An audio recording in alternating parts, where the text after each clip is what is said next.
dia a todos mais uma vez. Muito bom estar aqui com vocês nessa manhã. Já fui apresentado aí, mas deixa eu me introduzir antes de começar aí também. Mas meu nome é Thales, eu sou casado com a Andressa. Alguns de vocês talvez já nos conheçam, alguns para nós, nossa face, nosso rostinho é novo. Nós temos 3 filhos, Nathan, Joshua e a Emily. Hoje a Emily veio comigo aqui, né? Está aqui na frente com os meus pais.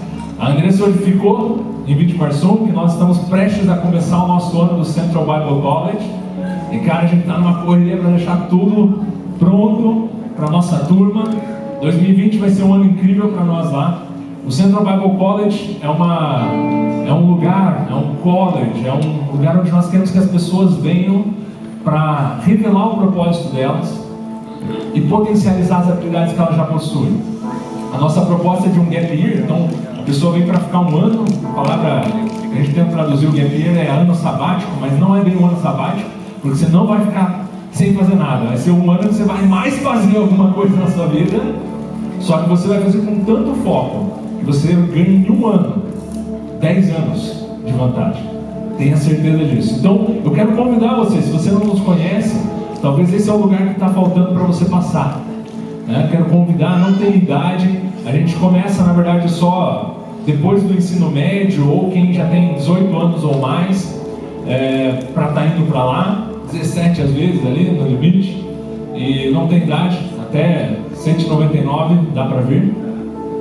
Mas obviamente a faixa etária que a gente fica entre os 20 e 30 anos, nossos alunos. Esse ano a gente tem a nossa maior turma dos nossos 4 anos de college. Isso é incrível. E a gente tem no nosso coração, Pima, o anseio de destravar pessoas. Nós entendemos que pessoas são a coisa mais importante que a gente possui. E o college, quando a gente fez o Cal, pastor sênior aqui da Igreja do Cinema, ele foi o cara que pegou tudo que estava no nosso coração e deu forma, e fez o negócio acontecer. Esse é o dom que o Cal tem, né? O Cal, ele é um potencializador, ele faz o avião sair do chão, né? E ele literalmente deu aquele chute, né? E hoje nós estamos indo para o nosso 4º ano, decolando. Mas o potencial que o college tem é tão grande. A gente é interdenominacional. Basicamente a gente é adenominacional, porque nós não temos vínculo com nenhuma igreja. Isso é um poder muito grande. Nós tivemos alunos da Assembleia de Deus, alunos da Presbiteriana, alunos de comunidade, alunos de Batista, alunos de tudo que é canto. E hoje a nossa equipe, né, o Helder é o nosso diretor comercial do Central Bible College, parte dos nossos coordenadores, nosso capelão, nosso pastor do campus. E a gente tem pessoa, um time já que é múltiplo. O Vini e a Isa estão aqui hoje de manhã, eu vi eles lá, são nossos coordenadores, eles são os diretores de marketing nossos.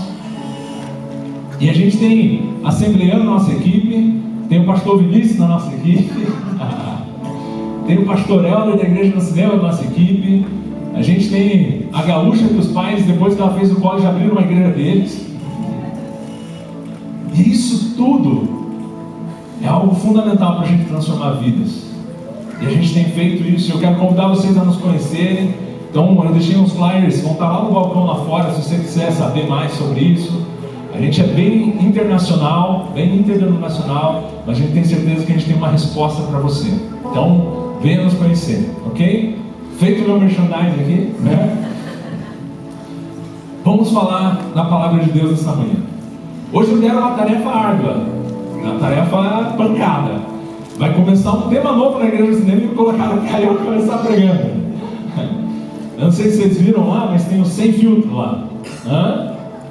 Esse é o tema que vocês estão entrando como Igreja no Cinema. Essa é a minha tarefa de tentar começar a traduzir o que vocês vão ver nos próximos meses, nas próximas sessões.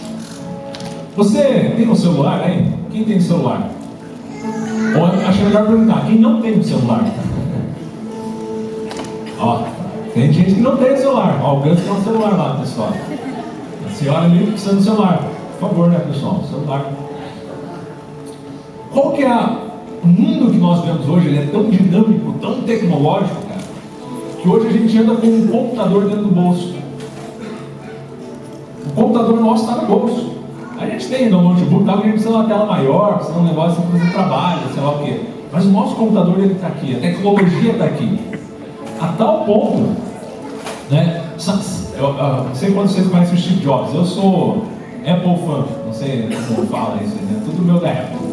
Né? Tem gente que é tudo Samsung. Ok, não vamos brigar hoje, né? Estamos na base aqui. Xiaomi, agora tem Xiaomi, né? Da China. Mas o Steve Jobs, que foi o cara que criou o primeiro iPhone, esse cara é um gênio. E ele, lá em 1991, 92, acho até antes disso, ele estava numa entrevista, acho que tem no YouTube essa entrevista, e o cara pergunta para ele, fala assim, pensa, 91, o telefone ainda era maior do que essa garrafa de água ainda, né, o celular, né, e só servia para ligar. Hoje o celular não serve mais para ligar, né, você liga quando precisa, olha lá. Perguntou para ele, cara, o que você vê no futuro? Ele falou assim, vai chegar um dia que o computador das pessoas vai estar no bolso delas. Cara, em 1921, 20 e poucos anos, mais de 25 anos atrás, o cara ele já tinha visto o iPhone. O cara é um gênio. Mas por que eu estou falando de iPhone? Ou de celular? Porque o nosso celular tem um negócio que é uma câmera. Você já viu a câmera do seu celular? Hoje em dia a câmera é 4K, Full HD, Ultra Max Plus Extra. Daí na Xiaomi ainda tira foto de satélite. Né? O que acontece? A gente tem câmeras tão boas. Eu não sei quantos de vocês conhecem o Ricardo Franzen. Ele é um cara que começou a ver o cinema conosco. E então você conhece ele. Ele é um cara incrível. E ele tem uma empresa de foto e vídeo, né? E ele, cara, ele faz... Agora não sei se ele ainda está fazendo, porque ele tinha meio que parado de fazer casamento, mas ele fazia casamento com iPhone. Já pensou ter o casamento inteiro ser filmado e fotografado com iPhone? E ele fala assim, é possível, porque a câmera do iPhone é tão boa que você não precisa dessas outras. Óbvio que é uma câmera, sei lá, qual que é hoje, no meu tempo era 6D, que era hoje, né, sei lá qual tipo de câmera que os fotógrafos estão aí. Óbvio que ela dá uma resolução boa, blá, blá, mas cara, com um iPhone você tem uma imagem quase 4K no teu celular. Sabe o que significa? Significa que quando você tira uma foto, a quantidade de pixels, que é aqueles pontinhos lá, é absurda. Ou seja, ele pega todas as espinhas do seu rosto. Ele pega aquele pelinho que você não cortou do nariz. Ele pega a imagem de quem você é como um todo, não é isso? Ele é tão bom, tão bom, tão boa a câmera, que quando você olha a foto, você fala assim, nossa senhora, eu tô feio nesse negócio aqui. E daí sabe o que você faz? Você bota um filtro em cima. O 4K deixa de ser 4K, você botou um filtro, um vintage lá, da câmera Kodak que você tinha, que a tua avó tinha, você não tinha, né? Eu tive uma Kodak, né? Bota um filtro que deixa o olho brilhando, deixa a pele lisinha. Porque o 4K é tão perfeito que você não dá conta dessa perfeição. Você precisa jogar um filtro em cima. Porque você acha que a perfeição está no filtro que você põe, não naquilo que você é. E esse é o que a gente precisa cuidar nos filtros que nós colocamos na nossa vida. Os filtros que nós colocamos, eles são estéticos. Eles são baseados no que nós pensamos que é o perfeito. Só que a gente às vezes não está se dando conta que aquilo que a gente captou, a primeira imagem que nós captamos, essa é a imagem da perfeição. E nós ficamos tentando cobrir aquilo porque nós não conseguimos compreender a perfeição, não conseguimos caminhar na simplicidade da perfeição. E a gente começa a colocar coisas em cima, para tentar mascarar e tentar deixar mais palatável, mais agradável, um gostinho melhor. Isso é um desafio. Essa é a maior crise que as pessoas têm quando elas vão para o college, sabia? Ou quando elas fazem um Cinclass. Nós temos alunos do Cinclass aqui hoje.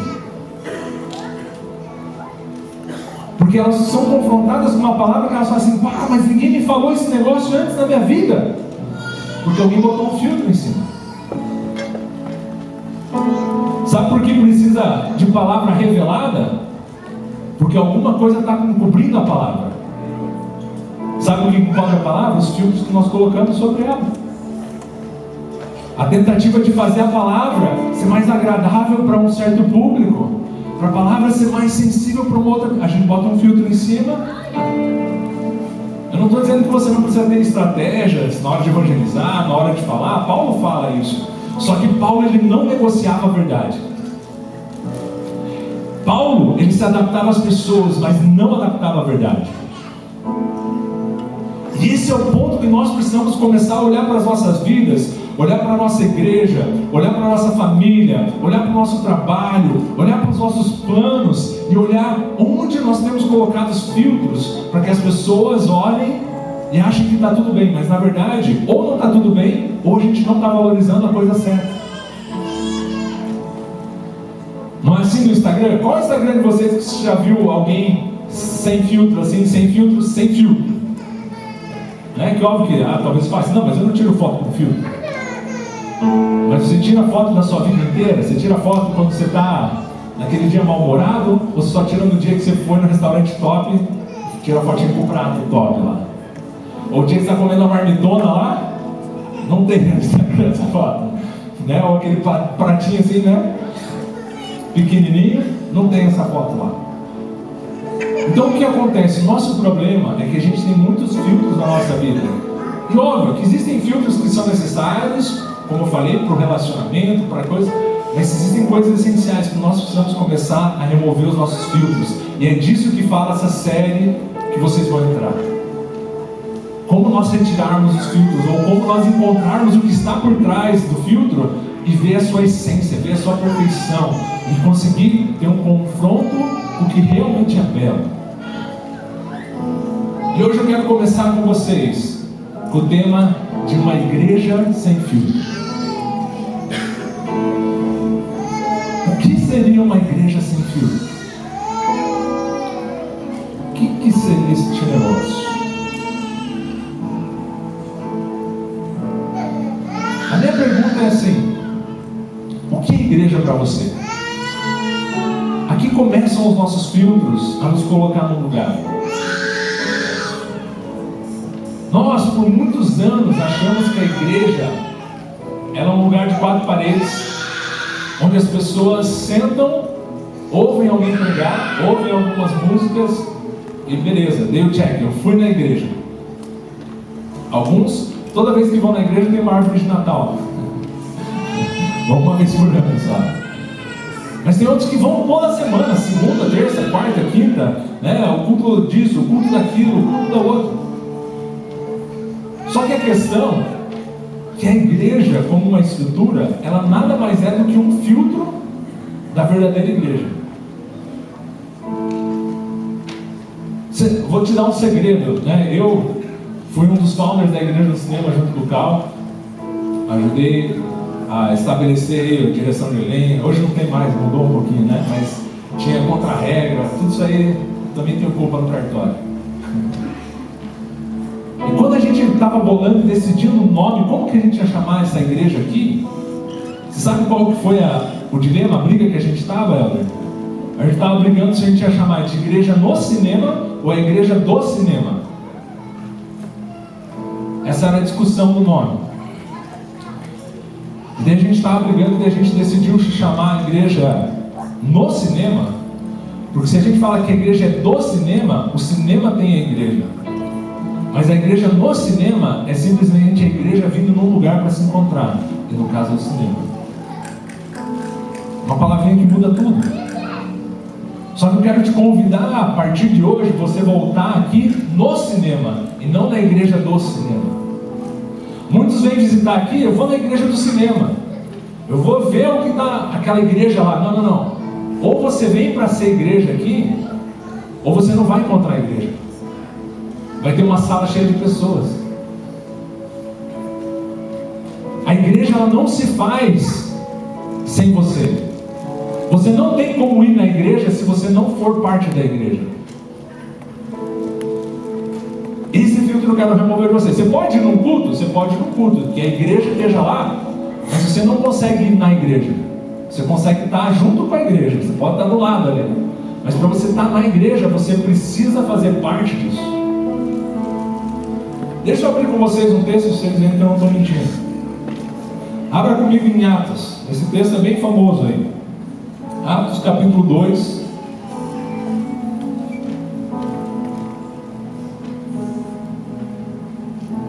Deixa eu contextualizar, a Sara falou, a Sara é ex-aluna do Central Bible College aí. A Angel está aqui também, a Gi também está aqui, James está aqui. Cadê? A Ju está aqui com a Chloe, né? Pessoal, vai pro college e você volta com o filho. Às 8. Ah, 8. Atos aqui, eu sou meio mestre, como a Sara falou, então eu gosto de contextualizar os textos.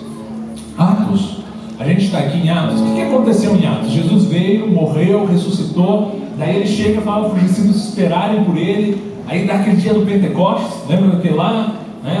Dia do reteté, ok? O que acontece naquele dia? Termina aquele reteté do fogo, Pedrão sai na rua, tudo meio doido, né? Os caras acham que eles estão bêbados, e Pedrão começa a pregar, e começa a declarar o Evangelho de Cristo, começa a declarar as verdades do reino. O que acontece no final da pregação de Pedro? 3.000 pessoas aceitam Jesus. Aquele grupo de pouco mais de 100 pessoas, de discípulos que estavam com medo, escondidos num lugar, porque o Espírito encheu eles, saem para a rua, e a primeira pregação de Pedro rende 3.000 conversões. Primeiro ato evangelístico da história. E o que acontece depois disso? Eles começam a viver o dia a dia daquilo que Jesus havia prometido. Porque Jesus havia prometido uma igreja, Jesus havia prometido um lugar que eles iam chegar. E aí começa isso, é o que Atos, ele, depois da pregação de Pedro, ele vai contar para nós. Abra lá Atos 2:42. Olha o que diz ali. E perseveravam na doutrina dos apóstolos, e na comunhão, e no partir do pão, e nas orações. Em cada alma havia temor, e muitos prodígios e sinais eram feitos por intermédio dos apóstolos. Esse texto aqui, eu ouvi ele por muito tempo. Eu me converti numa igreja menonita, e a gente tinha algo que a gente chamava de pequenos grupos. Alguns lugares chamam de células, alguns lugares chamam de grupos familiares. Eu partilhava desse entendimento na época, a gente usava esse texto e falava assim, ó, você vê? Esses caras, eles estavam sempre juntos, então a gente precisa criar um sistema para a gente estar junto. Então não adianta só vir no culto domingo, vamos fazer um dia na semana para a gente se encontrar também. E daí esse texto continua no 46 e fala assim, ó, e diariamente perseveravam unânimes no templo, partiam o pão de casa em casa, e tomavam suas refeições com alegria e singeleza no coração, louvando a Deus e contando com a simpatia de todo o povo. Então a gente usava esse texto para falar que a igreja era isso. Ela fala assim, ó, a gente tem que ir no templo, a gente tem que ir nas casas, isso é o modelo da igreja primitiva, e é isso que a gente precisa restaurar. Porque a gente perdeu, porque a gente já estava tentando remover filtros.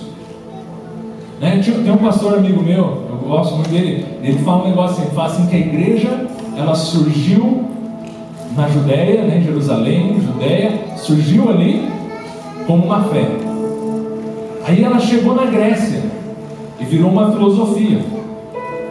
Daí ela alcançou Roma e o Império Romano, que é toda a Europa, e se tornou uma cultura. E daí veio para a América e se tornou um negócio. O que é isso que está acontecendo com a igreja? A igreja foi colocando filtros, que ela foi, em vez de ela adaptar o meio em que ela estava, ela foi se adaptando ao meio em que ela encontrava. Porque ela chegava num lugar, ela falava assim, não, o que a gente não encaixa aqui, vamos botar um filtro para... E essa deturpação da igreja vai fazendo com que a igreja fosse se adaptando. E cada lugar que ela passava, ela adquiria um atributo daquele lugar. O último ponto foi a América. Quando chegou na América, ela virou um negócio. Virou capitalista a igreja.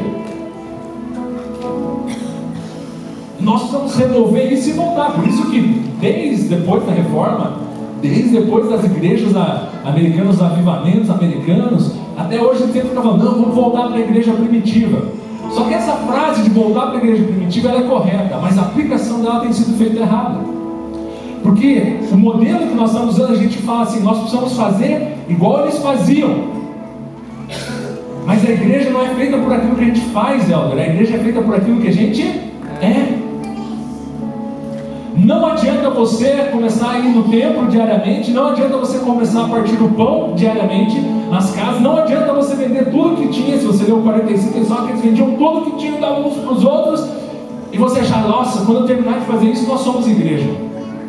Isso é uma mentira, porque isso aqui é o que eles estavam fazendo, mas não definia quem eles eram, porque a igreja, ela não é o que você faz, a igreja é o que você é em Cristo. E aí, pode ramificar. Então nós vamos remover o filtro para voltar a entender quem eles eram. E por que eu falo que a gente entendia errado esse texto? Porque olha o que ele diz, eu vou ler de volta o 42, fala assim, ó, e perseveravam na doutrina dos apóstolos e na comunhão. Existia uma perseverança.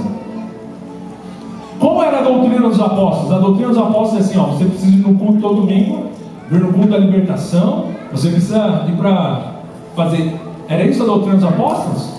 Qual era a doutrina dos apóstolos? A doutrina dos apóstolos era essa: Cristo ressuscitou, por isso você tem vida. Creia nisso, essa é a fé que você precisa.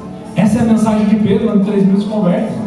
A mensagem de Pedro não era mais um ato religioso porque eles tinham que fazer como judeus, mas era que eles precisavam começar a entender o que Deus era e quem eles eram para Deus. Essa era a doutrina.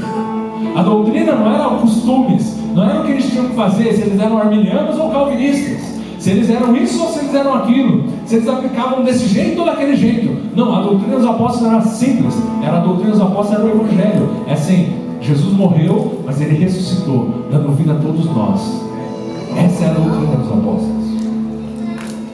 E 46 ele diz assim, ó, ele repete de volta, só que agora ele adiciona diariamente, perseveravam. Então, ó, de volta, eles se mantinham perseverantes, ou seja, eles não desistiam mesmo com o dia a dia turbulento, mesmo naquele dia que você levanta com o pé esquerdo, era todos os dias perseverança, manter constância, unânimes. Quero que você grave na sua Bíblia, risca, se você risca, grifa se é no iPad, no iPhone, no Samsung, unânimes. No templo, partir do pão, são duas coisas que eles eram unânimes, não era só no templo e no partir do pão. Nós pegamos essa frase e falamos assim, nós precisamos então ir para o templo e partir do pão. Não. O ponto-chave disso aqui não é templo e partir do pão, sabe por quê? Porque o templo não existe mais. Sabe qual o templo que eles iam? O templo de Jerusalém. Vamos lá? Diariamente. O templo que eles iam, para eles templo, ou era o templo de Jerusalém ou uma sinagoga. É lá que eles iam. Por quê? Porque era o hábito cultural deles, é o filtro deles. Os discípulos tiveram um problema com o filtro. Paulo teve que vir tirar o filtro deles, porque o filtro deles era um filtro judeu. Então eles continuaram indo no templo, eles iam nas horas de oração, eles iam nos rituais do templo diariamente. Além disso, eles partiam pão nas casas. Mas o segredo desse texto não está no que eles faziam, mas está que eles perseveravam unânimes. Essa palavra unânimes aqui, ela não fala assim que todos eles que eram discípulos iam juntos. Não, porque às vezes um não ia provavelmente, outro ficava. Unânimes aqui não é que todos iam lá. Essa palavra unânimes, na verdade, no grego, é uma palavra bem difícil de falar, assim, é umotomanamanã, né? Tipo isso aí, ó, em língua, aleluia. Essa palavra do original, ela fala, sabe o quê? Ela fala o seguinte, ó. Deixa eu achar aqui. Uma mente de comum acordo. Quando fala que eles eram unânimes, não era no número deles, mas era na mentalidade deles. Porque não interessa onde eles fossem, interessa como eles iam pensando para esse lugar. A questão não é que você venha aqui no cinema, a questão é que você vem sabendo que você é igreja no cinema. Esse é o filtro que a gente precisa remover. não é se eu vou na Menonita, não é se eu vou na Batista, se eu vou na Assembleia, se eu vou na comunidade, se eu vou no cinema. Não, a mentalidade precisa ser clara. Que o quê? Eu sou a igreja. E aí é no templo e nas casas. E aí é diariamente. Aí não tem horário. Aí não tem hora do culto. Aí não tem momento. Você consegue entender isso? Aí é diariamente. Fazem, pô, mas como os caras conseguiram? Trabalhavam mais? Como que eles comiam? Como que os crentes viviam? Porque não é só os apóstolos aqui. Aqui, né? Você pensa que acontece a gente achar que é todo mundo. Não. Alguns iam todos os dias do tempo, alguns todos os dias partiam pão. A questão é que cada um continua vivendo a sua vida. Mas uma coisa eles eram: unânimes no que eles pensavam, no que eles criam, no que eles entendiam. Eu quero voltar com você no entendimento que eles alcançaram. Estão aqui comigo? Vivos?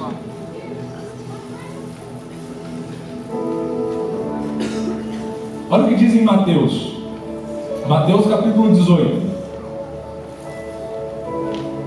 Em verdade vos digo. 18. Mateus 18. Em verdade vos digo. O Helder citou esse texto agora há pouco. O que vocês ligarem na terra, será ligado nos céus. O que vocês desligarem na terra, terá sido desligado nos céus. Com quem que ele está falando?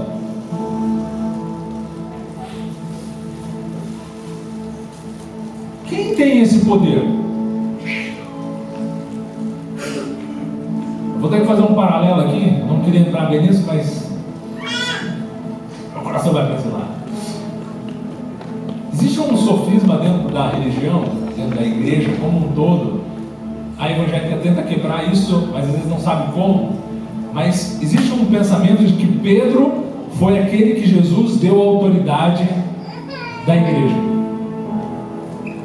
Você já deve ter ouvido isso. Eu vim de lar católico, fiz catequese, e isso foi o que eu fui ensinado, que Pedro recebeu de Jesus a autoridade de fazer a igreja, de ser a pedra fundamental da igreja. Mas isso não é uma verdade. Eu não vou entrar nesse texto hoje porque eu não tenho tempo para isso, mas se você quiser, nós temos o Central Bible College, que você declara.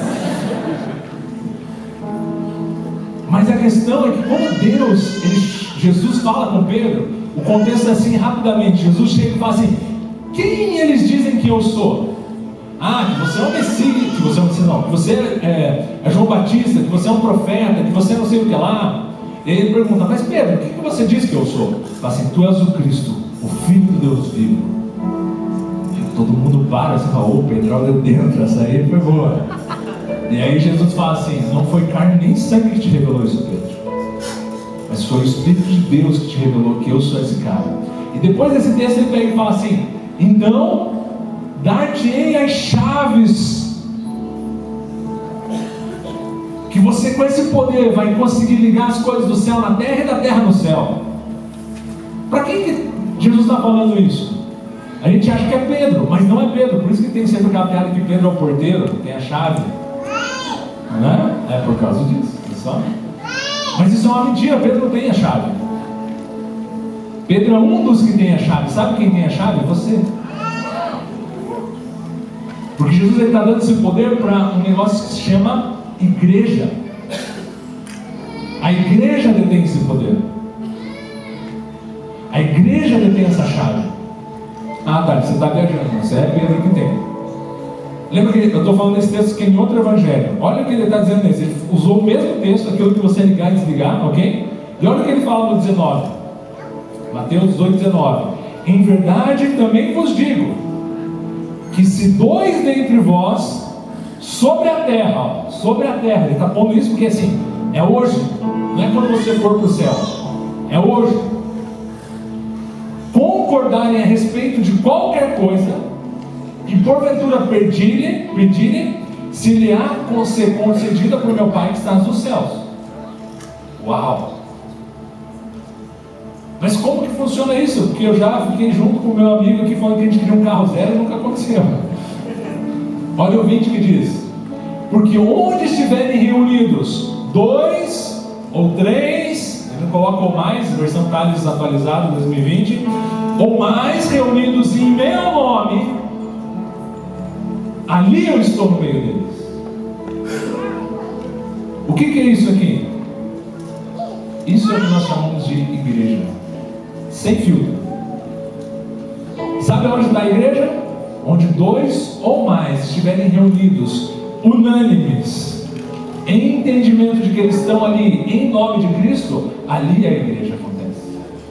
E esses 2 ou mais, sem filtro, eles têm o poder de pedir qualquer coisa e o Pai Celestial vai realizar. Eles podem ligar as coisas no céu e desligar as coisas na terra.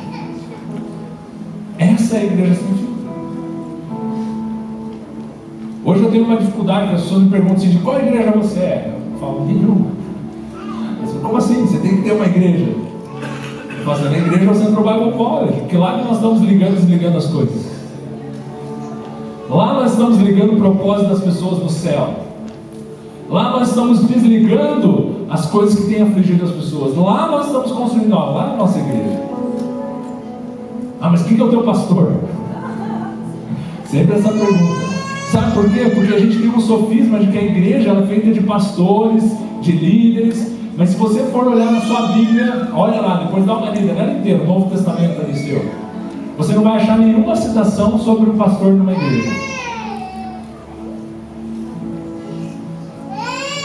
Ah, então quem pode fazer? Quem pode dedicar essas crianças aqui? Onde 2 ou 3 estiverem reunidos, Jesus está lá. Está lá? Então você pode dedicar. Ah, mas quem que pode batizar essa pessoa aqui? Não, 2 estão reunidos aqui, eles ligam na terra aquilo que pode ser ligado no céu. Então, se 2 estão aqui, a gente batiza alguém, ele está batizado. Você não precisa do pastor para batizar alguém. Você quer curar alguém? Você não precisa ligar, pastor menos, quem foi? Estou com um problema aqui, preciso que ore por cura. Existe um poder que nós precisamos entender que está e foi dado a todos nós. Se você for para Efésios capítulo 5, para eu embasar um pouquinho mais do que eu estou falando, ele vai falar que Cristo é o cabeça da igreja. Por quê? Porque a igreja está vinculada. Aonde está Cristo, está a igreja. Né? Jesus não é um corpo decapitado, né? Anda só a cabeça dele, assim de vez em quando ele acha um corpo, né? Ou ele acha assim, não, vai a cabeça, e hoje ele vai estar na presbiteriana. O corpo dele é presbiteriano hoje. Hoje o corpo dele é lá na Menonita. Hoje o corpo dele é no cinema. Não. Existe só uma igreja, existe só um corpo de Cristo. Se Jesus tiver mais de um corpo, ele ia ser mutante, né? Ou seja, só existe uma igreja. E a manifestação dela está onde 2 ou 3 estiverem reunidos, em unanimidade, em consciência, ali ele está. Ali ele se revela. Ali o poder dele aplica. E ali as coisas podem ser transformadas. Essa é a igreja sem filtro. O filtro que nós vamos tirar é o seguinte: que nós achamos que nós precisamos de estruturas litúrgicas, nós precisamos de um pastor, nós precisamos de uma coisa para ser igreja. Não, a Bíblia não está dizendo isso, ela está dizendo de 2 ou 3, não diz ali 2 ou 3 que tenham feito bacharel em teologia, passado no curso da IAQ, ter feito o SENTA, ter feito a Faculdade Batista. Não está ali. É onde os 2 ou 3 estiverem reunidos. A tal ponto que Pedro, Tiago e João no barquinho, eram 3 caras que não tinham conhecimento teológico nenhum. Eram pessoas comuns, assim como eu e você, que conheciam a Deus, tinham uma religião, mas eles não eram estudiosos da Bíblia. E esses 3 caras foram os caras que fundaram a igreja, por assim dizer, fazendo, pregando e começando. A rocha é Jesus, mas eles começaram a construir em cima. Depois só que veio Paulo, que Paulo era um doutor e tal, na lei e tal, mas isso veio depois. Por quê? Porque a igreja ela já existia a partir do momento que existia entendimento. Eu sempre digo isso para os meus alunos: aquilo que você não entende, você não desfruta. E se você não tem desfrutado da igreja, provavelmente porque você não tem entendido dela. Talvez você tenha ido no mesmo lugar que a igreja está. Talvez você tenha se encontrado com pessoas que são igreja, mas a verdadeira comunhão, ela só existe em um lugar, onde 2 ou 3 estiverem reunidos. Aí vai acontecer o que em Atos acontecia. Aí diz ali que acontecia o quê? Muitos muitos sinais e prodígios eram feitos. Não fique esperando encontrar uma igreja. Seja uma igreja. Diariamente, sente com pessoas, tenha comunhão com pessoas. Esse é um dos maiores privilégios que eu sempre tive na minha vida. Antes de igreja no cinema, nós éramos da Menonita, como eu falei. E lá nós literalmente, diariamente vivíamos igreja. Diariamente nós éramos unânimes no nosso pensamento. Diariamente nós entendíamos as mesmas coisas. Nós vivíamos a paixão por Cristo em todos os dias da nossa semana, de segunda a segunda. Se duvida de mim, você pergunta meus pais, estão aqui para desmentir isso. A gente era intenso. Depois que eu fui para o college, ficou mais ainda, porque agora eu moro com as pessoas. Os coordenadores, nós moramos todos juntos, nós literalmente nos conhecemos. E não há filtro. Sabe que não há filtro? Porque a gente se encontra emburrado, a gente se encontra chateado, a gente se encontra triste. Se a tua igreja é só a igreja que tem uma luz e uma foto feliz, você provavelmente não está sendo igreja. Porque a igreja envolve consolar os que choram, se alegrar com os que se alegram, orar pelos enfermos. E isso acontece diariamente se você for unânime no seu entendimento. Se você for unânime no seu entendimento. Eu quero te convidar a tirar os seus filtros. Quero te convidar a você se arriscar. O meu primeiro batismo que eu realizei foi lá no Cascanéis. Sabe o que é o Cascanéis? É um parque de águas de Santa Catarina. Estava nós lá, tal. A gente foi como amigos jovens e tinha um cara que estava no nosso grupo que não era batizado. Ele falou, nossa, cara, eu queria ser batizado. Ah, você quer? Chega aqui. Chamei outro e falei, Eros, seguinte, vamos batizar ele aqui. A gente não era nada. Não era bispo, arcebispo, diácono, vice-deus, não. A gente estava lá e falou assim, cara, você quer? Eu falei para ele, cara, você crê que Jesus Cristo é o teu Senhor? Creio. Você crê que ele ressuscitou dos mortos? Creio. Você quer declarar isso agora? Quero. Então, pessoal, atenção, é o seguinte, ó. A gente vai te batizar em nome do Pai, do Filho e do Espírito Santo. Eu te batizo. E esse é o batismo. Fala, não, mas e a bênção do pastor? Você é o pastor, meu amigo. Você é o pastor da igreja. Óbvio que a gente pode andar com pessoas que têm mais maturidade. Eu recomendo que você faça isso. Nós somos de pessoas mais experimentadas na palavra, pessoas mais com maior caminhada, com maior estudo. Mas você pode fazer. Você pode casar alguém, sabia disso? Aqui eu vou jogar treta, depois você arruma treta. Quem pode casar alguém? A igreja pode casar alguém, não é o pastor que casa, é a igreja que casa. Por isso que um casamento precisa ser feito diante de testemunhas. Se só tivesse o pastor de vocês dois lá e ele casar você, o pastor não é a igreja sozinho. Um pastor só tem autoridade para casar porque você sentou na cadeira lá e concordou e falou assim, eu concordo com esse casamento. E aí vocês dois, em nome de Cristo, concordam com aquela pessoa casada. E aí o mistério. Mas eu quero te convidar a você fazer parte dessa família, porque igreja não é um templo, igreja é uma família. Igrejas são daqueles que partilham de Cristo, aqueles que estão em Cristo são a igreja dele. E para você ser isso, é uma coisa só necessária: você crê que ele ressuscitou dos mortos e ele pode ressuscitar você através da vida dele. Só isso. Quando você crê nisso, o Espírito da vida de Deus, ele pode fazer com que você seja vivificado